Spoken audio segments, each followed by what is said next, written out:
السلام علیکم ورحمت الله وبرکاتو. زم ستاسو ورور ستاسو ملګری طارق مخلص الفجر المخلص اکیډمي نه تاسو سره مخاطب یم. ملګرو نن نه هومورک چې کوم زمونږ دی هغه د قوا تر اوسه پورې مونږ چې کوم لیکل وکړه انشاءالله چې تاسو به نه استفاده حاصله کړې وي. تاسو به انشاءالله پریکټس جری سوتلی وي. څومره چې پریکټس کوئ هغومره به تاسو لیکئ خوند راوړي. نو ملګرو نن هومورک دی قوا.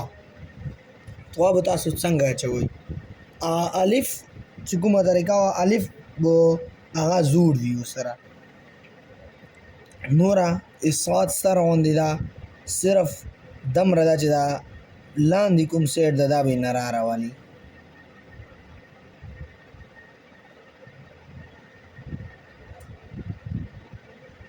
د صاد سر شو دا صرف بیخ به یې د شوندې را ګوډ کړي.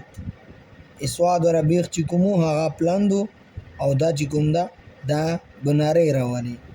اوس تاسو که اول نه هومورک لیدلی وي مو چې کوم الف اچولی و هغه الف چې کوم دغه به تاسو در نیم کته خپل زوړ در نیم کته به اچوئ.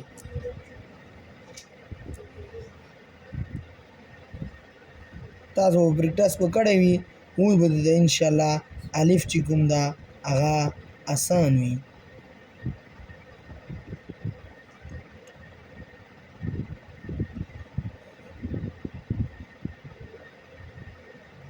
دا دی قوا.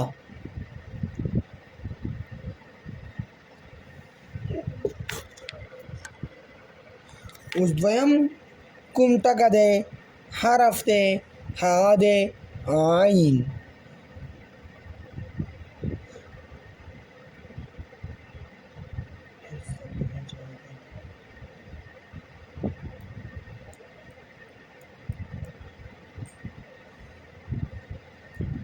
دا به تاسو دوه کته راولئ.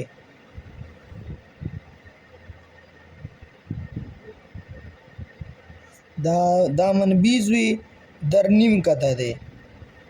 د جیم راغوندې دی خو جیم چې کوم ده هغه کې در نیم ده دې کې در نیم ده او دې کې لمبایي ناینه نه چې کوم هغه ده هغه دوه نیم کته ده.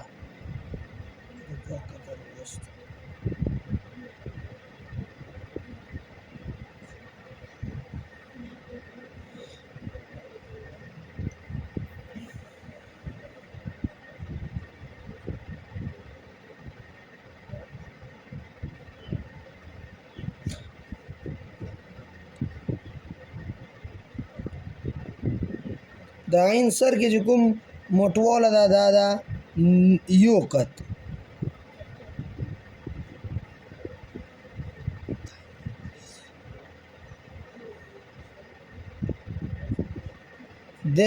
دا منبیز وي